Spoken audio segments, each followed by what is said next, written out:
Hey everybody, welcome back to Spearman's Garage. I'm Sean, and today we're going to continue on working on this frame and stuff for this 79 Ford. I'm not going to show a lot of the sanding and stuff like that. I think you've done seen enough of that, and I'm just want to get and try some different products that's cheaper. Like I'm going to try this ammonia to clean with. I watched this in that garage.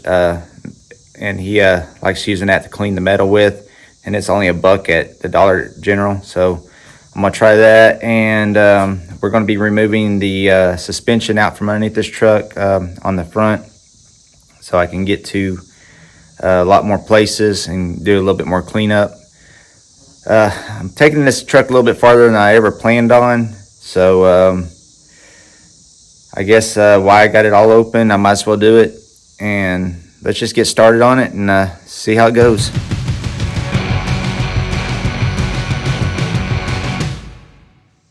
All right, what we're going to start with first is probably getting this front suspension off, like I said, and I think all we got is a bolt right there, one here, and you can take these off on each side, and I think it'd all pull out that way, but what I'm going to do is take these 3 bolts out and remove the whole bracket, so I can get to some more places better, and we'll have to take the steering box off.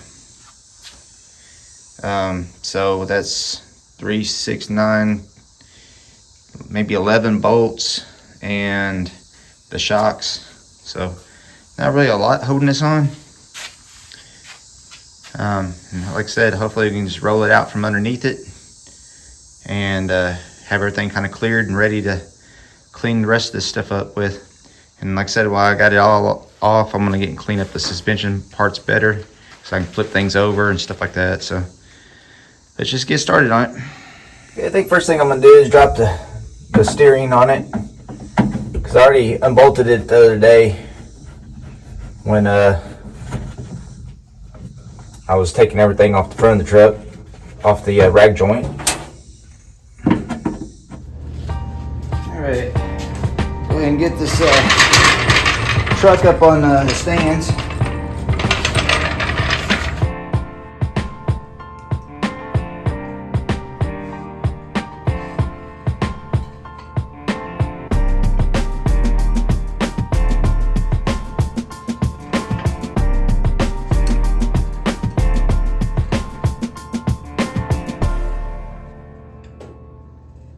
What I'm gonna do is get that nut off the steering box. I bought a Pitman arm puller back when I was pulling the one off my Nova, so at least I already got that tool. And get this off here so I can get that steering box off. Alright, just to let y'all know, besides the jack stands I put under there, will it go? I got 2 more in the front, those bigger ones. So hopefully most of it would drop if something failed. It's about 1 inch. And luckily, bought this inch 5/16 when I took that Pitman arm off my Nova, and it seems to fit the Ford too.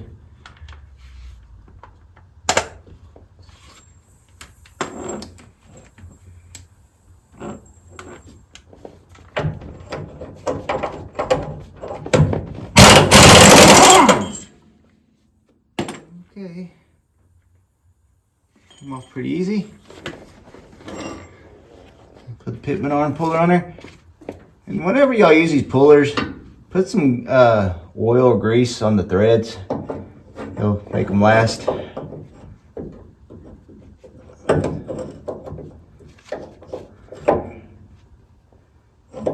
Might have to turn the wheel a little bit. Maybe not.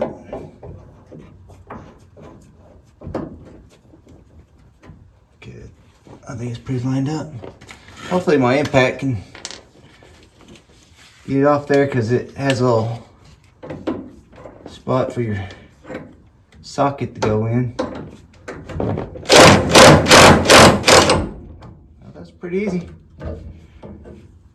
It's what we like. All right, I'll go ahead and get this steering box pulled off. All right, just about ready to start taking this steering box off, but got looking. There's that nut right there behind this bracket for the brake line, and there's 2 bolts holding it in. So I'm about to get it off, and it looks like it has a the bottom one goes all the way through, and right here. So I need to get a backing wrench on it, and I don't know about the top one yet. I'll have to get in see if it has it where I can get in there with a wrench to get on that top bolt. Okay, I think all you need is a 5/8 socket to get the steering box off. Like I said, just 3 bolts holding it.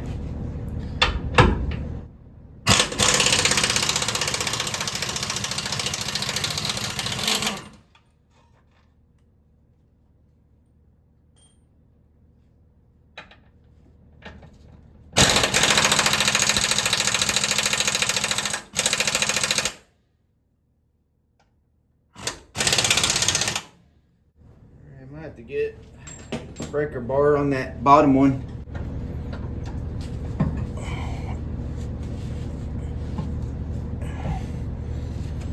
I don't snap this bolt off.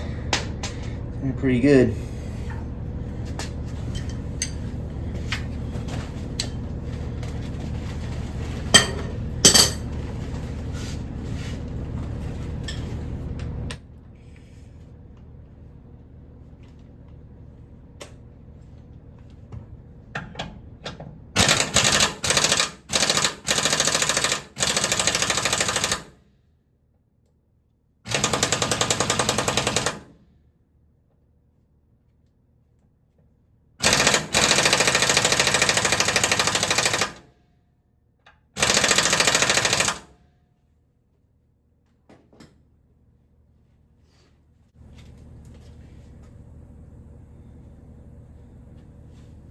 Those threads don't really look that dirty.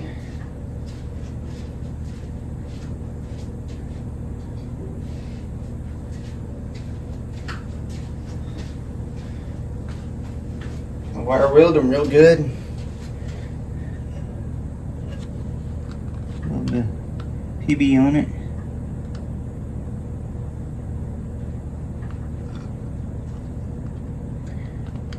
So that helps out.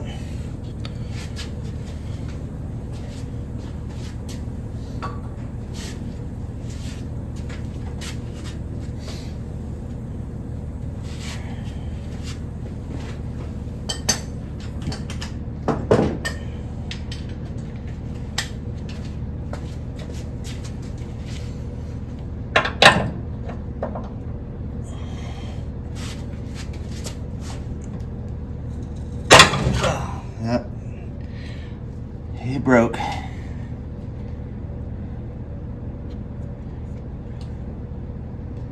Okay, so now we get to have fun with trying to get the old bolt out the rest of the steering box.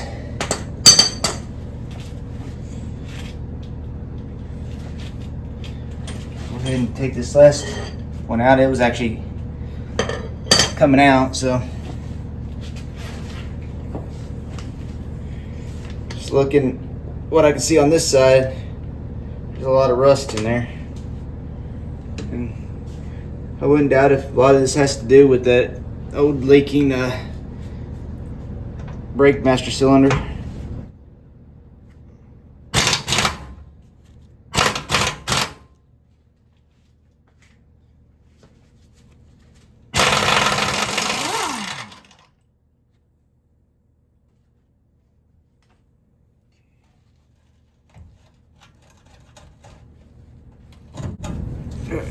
See where Yeah, it's pretty rusted up. Probably a lot of heat and some vice grips. Probably can get that out of there though. I'll get in a wire wheel it, put some PB on it, let it just soak for a while, and come back another day and get that backed out of there. All right, I thought a while back that this steering box looked like it's been changed, but I just never really looked at the sticker right here, and it says it's remanufactured, so it has been changed. That's probably the reason why the steering felt pretty tight. So I'll take that win because I'm not changing it to a power steering or a Crown Vic swap or anything like that. I'm just putting this steering box back in there. So let's I guess keep moving forward. We're going to take out the 3 bolts on the bracket that holds on the radius arm. So should hopefully come off pretty easy.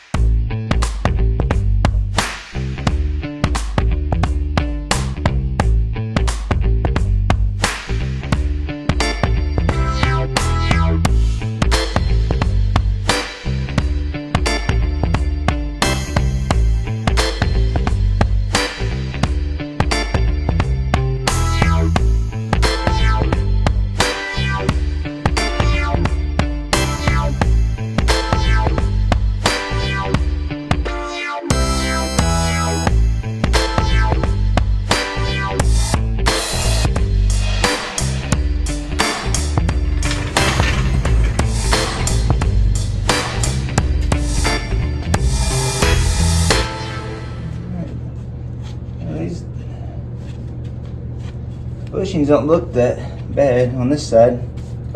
Let's go ahead and get the other side off and see where we're at. Okay, this side's off, and seems like these bushings are a lot worse off than the passenger side. They're got a lot of dry rot, everything, where those don't really look like that.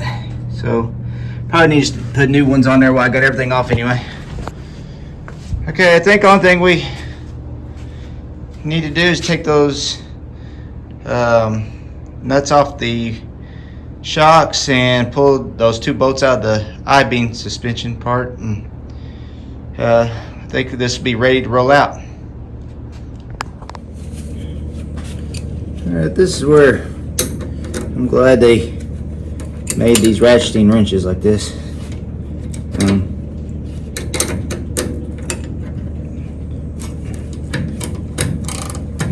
Makes it so much easier to be able to hold it with a crescent wrench and get this nut off.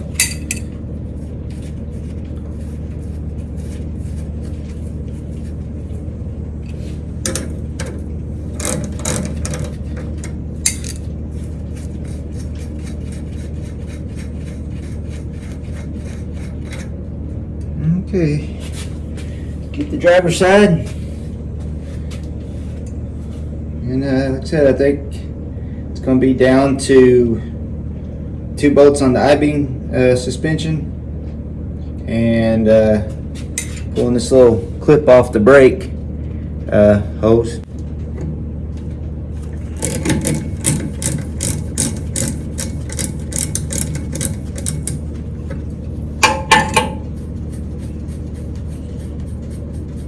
I don't know what kind of shape these shocks are in. I'm still going to put new ones on. I'm not going to put these back on. They look like they're pretty worn.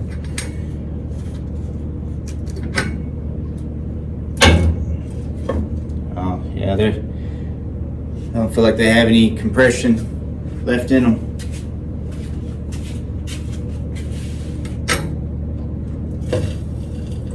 Same with the passenger side.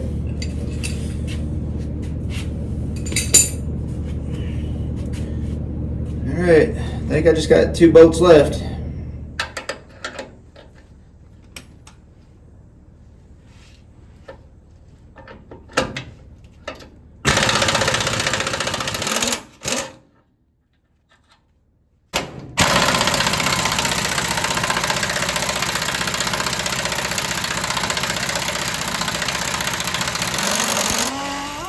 Okay guys, I got one side out, and I kept having trouble getting it out of there when I wasn't paying attention, that since this arm was down, hanging down, it was kind of putting a bind on the I-beam.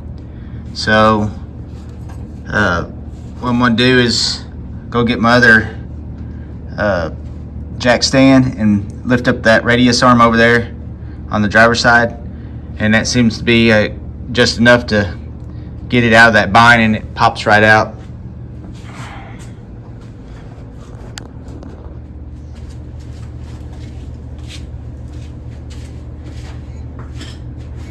So it seemed like all I had to do is just lift up on this arm.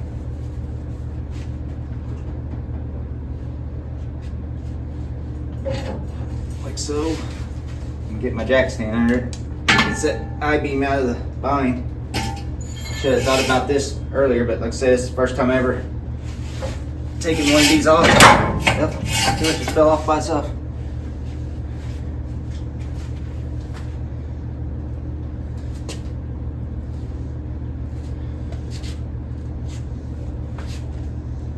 Alright. Yep, both sides are out now. All I gotta do is open this door and hopefully wheel this thing out of here.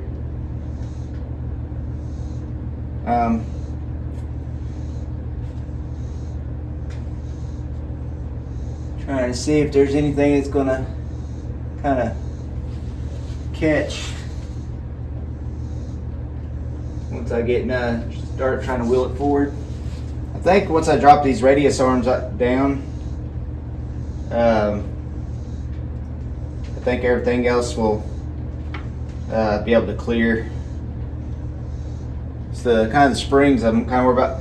I thought, working on other stuff, I was worried about the springs popping out, but I didn't realize on this Ford that the way the spring is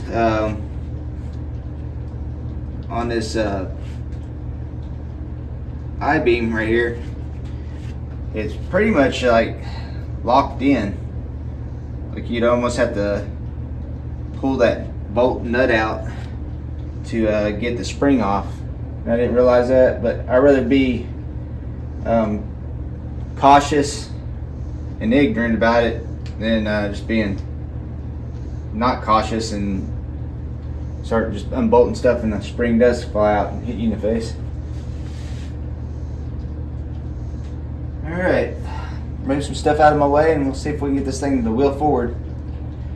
I wish I had some smaller tires to put on this. I think it would have helped.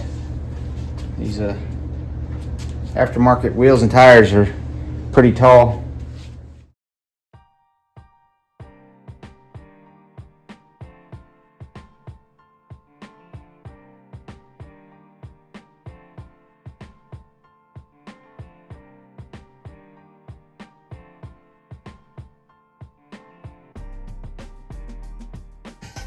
Let things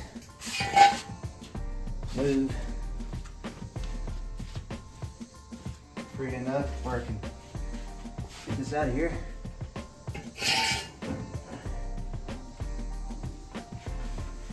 I'm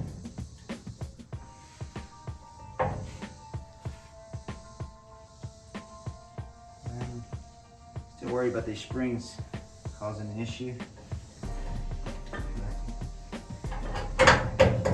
Got that one worked out.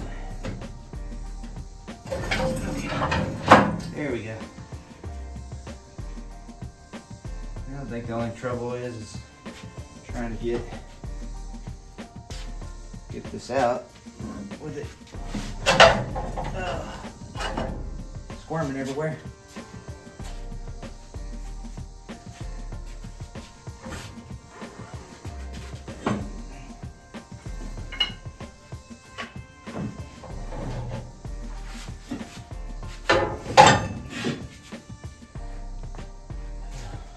I don't know if it would have been easier to take everything apart individually.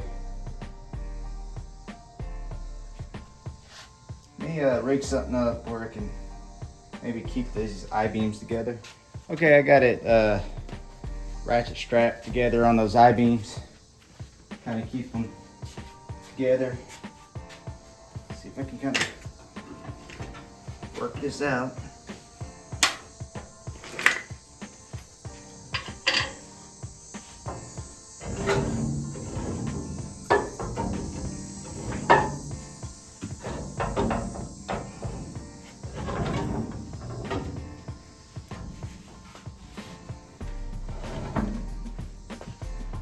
This is where a helper would come in play.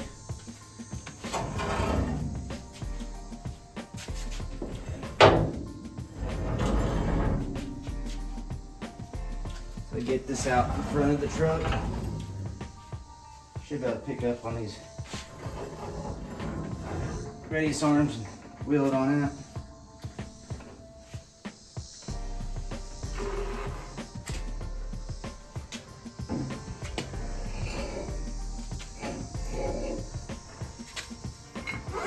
Oh,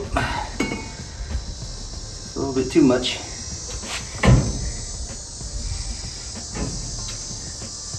It's kind of not going how I thought it would. Guys, it didn't go as smooth as I thought it would, but it's out. We can keep moving forward. And the next step is to finish the little bit of cleanup we need to, and then start getting some paint on this frame.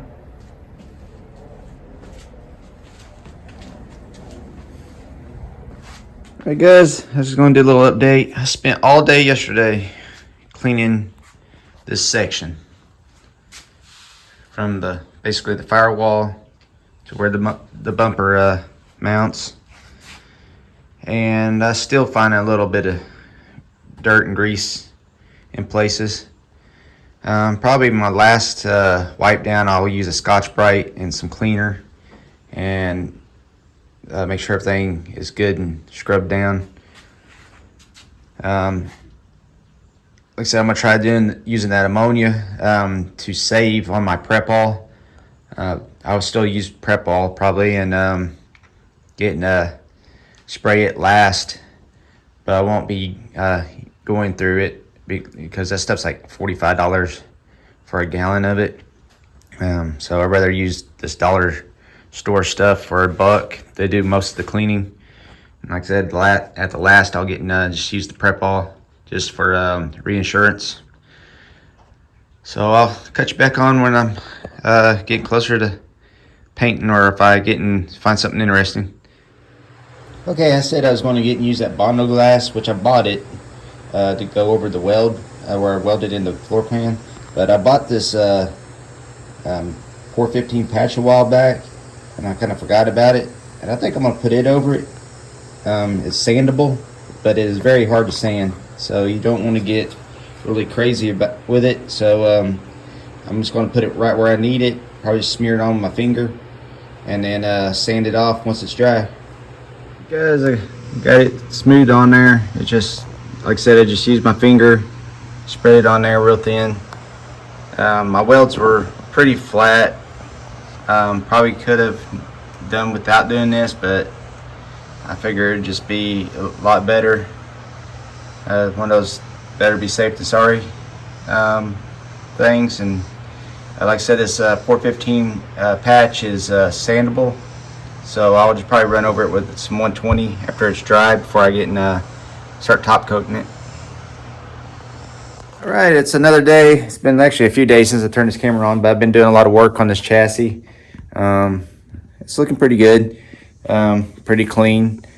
Spent a lot of time, like I said, wire wheeling and just cleaning and scrubbing, and I got that 415 patch put on there and sand it, so it'll be ready here pretty soon. I think I put a little bit more on. I'm gonna get sanded off, but other than that, it's pretty good. But another decision I made today was to go ahead and replace these body mount bushings right here. I figured, well, you know what, they're exposed. It's the best time to do it. Instead of trying to fight them later on when you got fenders and everything back on the body. are on this chassis and everything. So, and also I made another decision when I went to pick up my seat from Top Stitch Taylor, which I need to show that to y'all pretty soon. It turned out great. I'm really happy with it, and thank you, Taylor, for doing such a great job there. But my you kind of see my suspension underneath that door. I made the decision to get the drop I-beam kit from DJM.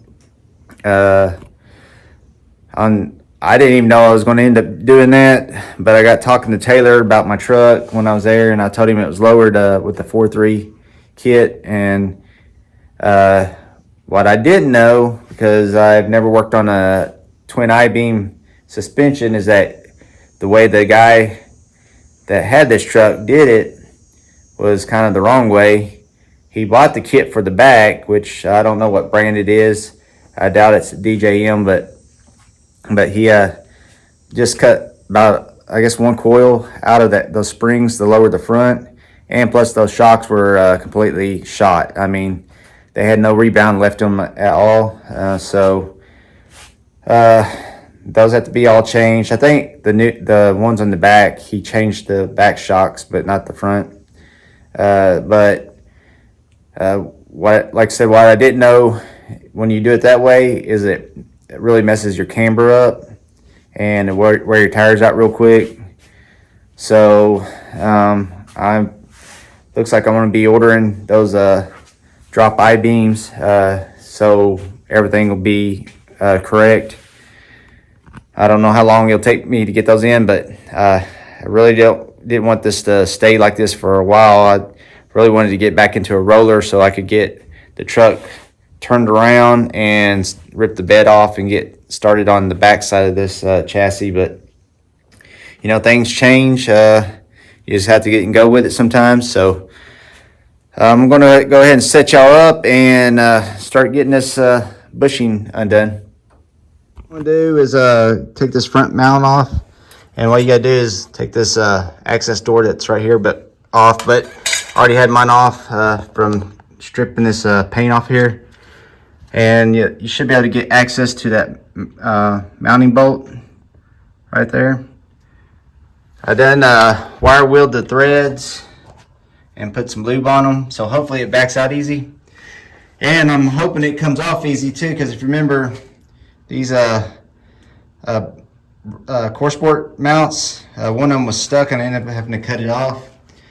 And the reason why I don't want it to be stuck is because the kit I ordered was just the bushings itself. It didn't come with any of the hardware, so I'm hoping I'm going to be able to reuse this. If I can, I'm going to have to get and find new hardware for it, and let's hope I don't have to do that. And I think the first thing I'm going to do though is I want to get these jack stands out from underneath that part of the frame, so I can clean that spot up too. I already shot just a little bit of paint right here, and so I'll have to get and go back later probably with a little bit of touch-up paint on the very bottom. But if I don't, it's no big deal, because I'm sure I'm going to scuff it up when I put the I-beams in there. Also, like I said, I'm going to take these jack stands, these taller ones, and get underneath the rocker right here. It should probably fit in there, but I'm gonna jack it up and put those in there to hold up the front of the cab while I get the mounts out, and hold it while everything's being painted and everything until we get it reinstalled. All right, I'm gonna set you up and get these mounts out.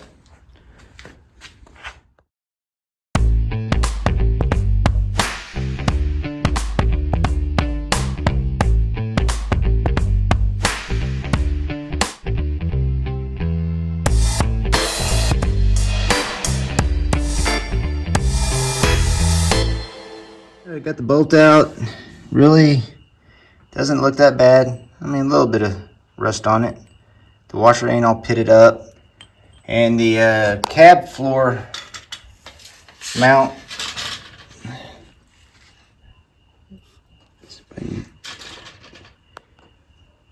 Looks like it's in pretty good shape. A little surface rust, but not pitted. And I got the jack underneath the rocker, and got it like a 1/4 inch gap there.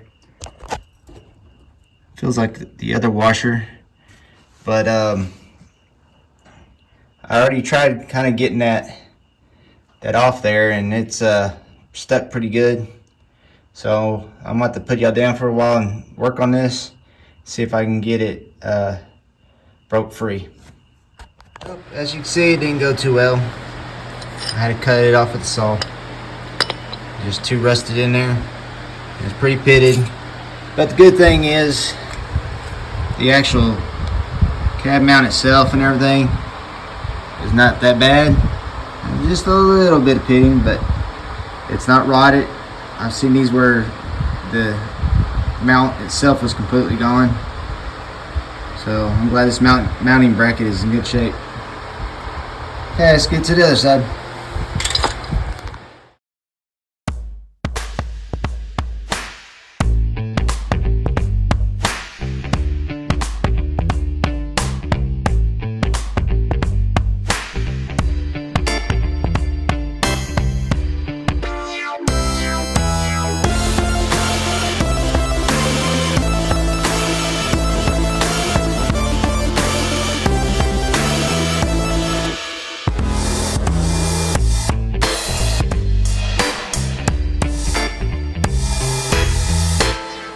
Well, as you can see, I got it out, but as you probably saw in the time lapse, I had to get and cut it out on both sides. So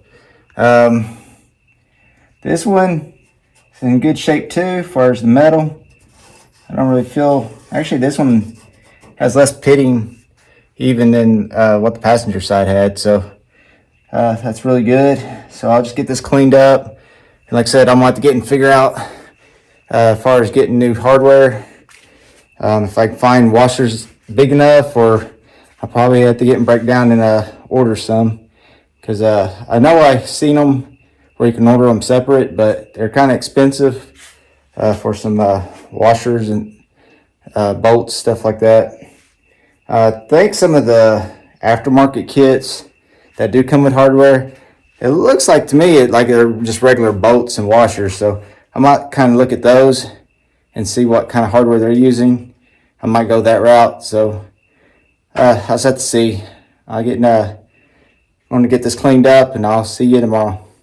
Hey everybody, I guess it's me coming from the future to tell you don't get and do what I just did on that last clip if you don't have to, as far as cutting those mounts off, because the way the hardware is, it actually, I don't know if it was designed to, but it mushrooms in the hardware, and I'm going to put up a picture of a schematic, kind of a schematic drawing of the way it does.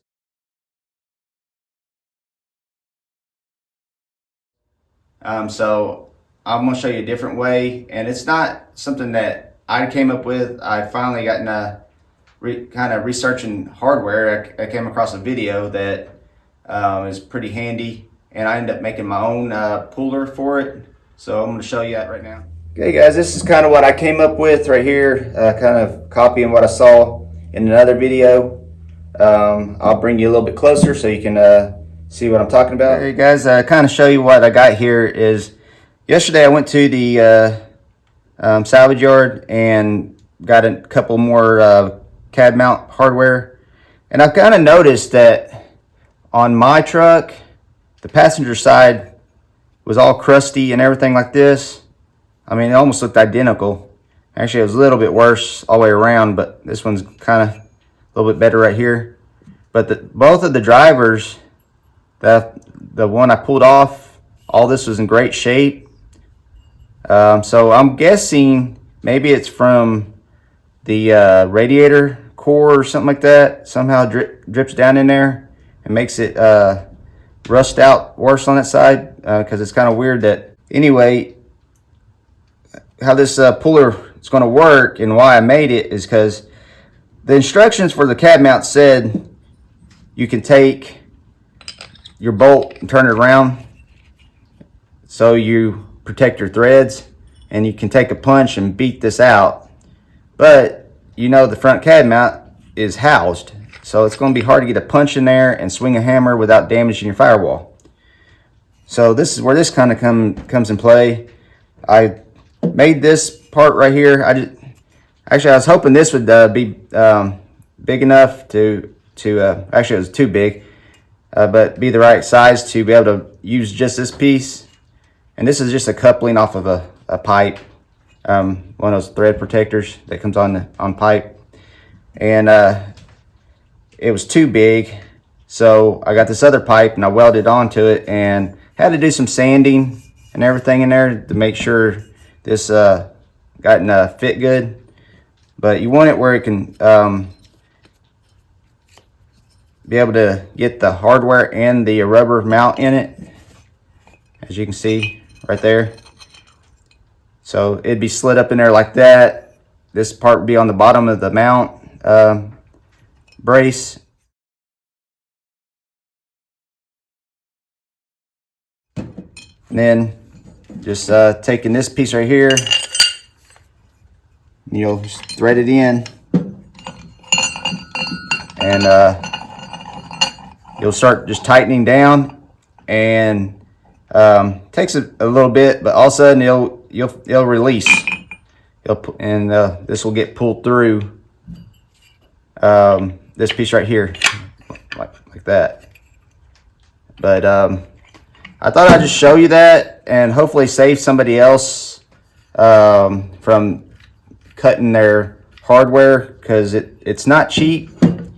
I think you're going to be paying $125 to $145 for new hardware.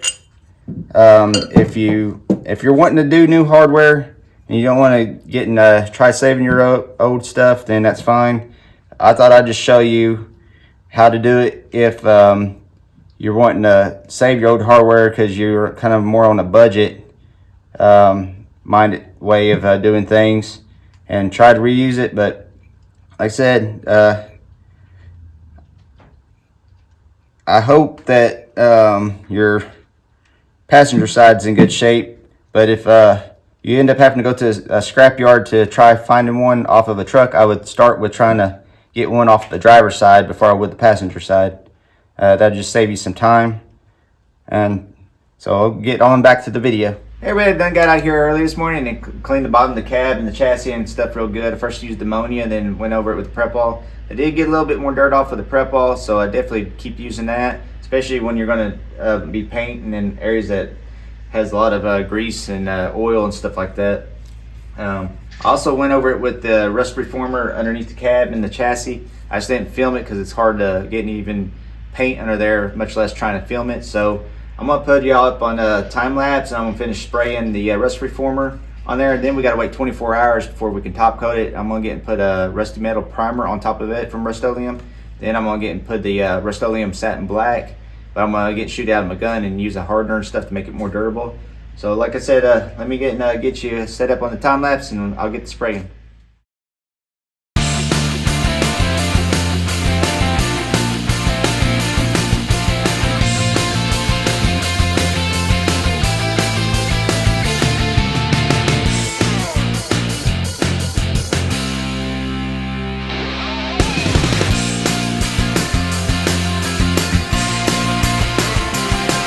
Alright, got it all coated in the rust reformer.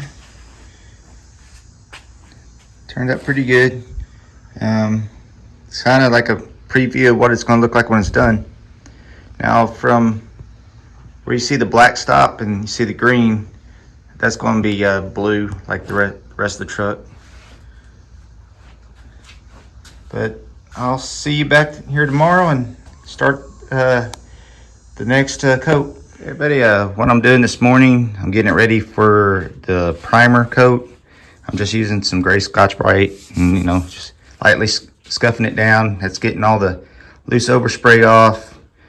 And I want to give it a little bit of tooth for that primer. It says on the can that you can top coat, but it doesn't say anything about using any kind of like sanding before top coating. So I'm guessing it's fine, but I want to make sure that it has some kind of tooth and get all this loose overspray off that might be there. I'm gonna do that. Then I'm gonna clean the floor real good. And today I'm gonna put down some plastic because once I start spraying with the paint gun, it gets a little messier and it sticks to the floor real bad. And I don't want to have to deal with that cleanup. Okay, guys, I got everything cleaned with some just the spray weight glass cleaner to get any kind of residue that might be off after I got and blew everything off with the air hose. And I'm gonna tack cloth it just in the front because underneath nobody's gonna see it, but I'm just gonna tack cloth the front off of here, and I'm gonna start spraying that rusty metal primer.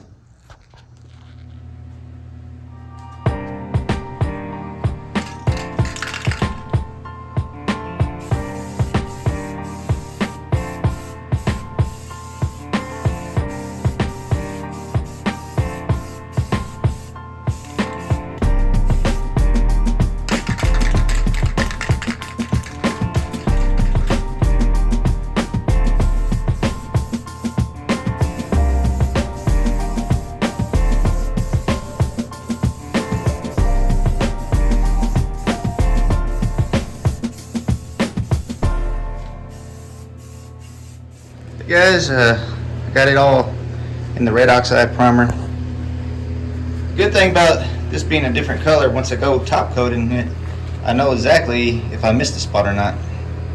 But it says you can go ahead and apply top coats immediately, but I'm gonna let it kind of air out here for a minute in here, and then start mixing up that Rust-Oleum.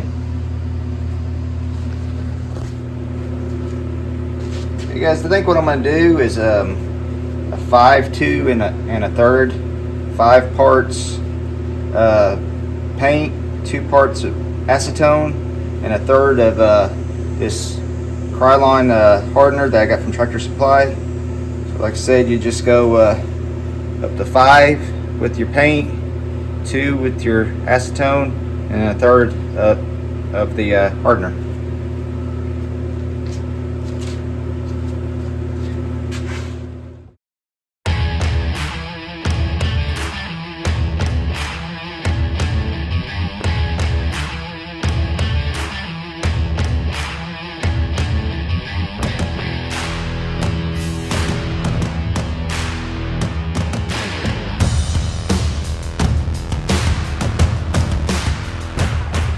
Hey everybody, got it all done. I did learn a few lessons on this. One, if you can take the cab off, take it off, because getting underneath there with a HVLP gun is almost impossible. Trying not to hit the cup on everything. And I still had to get my wife to go get a couple of cans of Rust-Oleum satin black, which luckily it matched really good. Can't even tell I used it to get in all the nooks and crannies under the cab that I couldn't get in with because of the cup on the gun. I don't know if a siphon gun would been a better choice for this. I've never used one, so I don't know turning on its side and stuff like that if it would get and work. But if y'all know if that's how y'all would paint it, just let me know, because I still need to paint the underside of my Nova. And I was planning on using my HVLP gun, but after this, I don't know if I need to try getting some 2K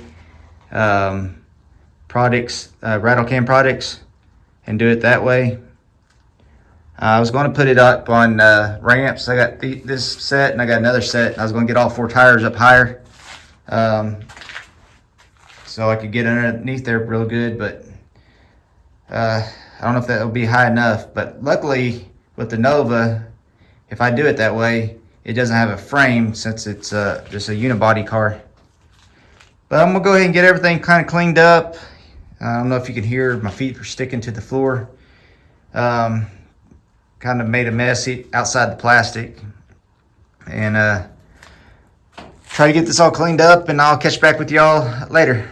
Guys, thank you again for coming along on another episode. If you have any kind of questions or anything like that, just drop that down and I'll try to answer those. And as you can see, I still don't have the body mount hardware in it yet. Because I'm going to go back to the salvage yard one more time and see if I can find another really good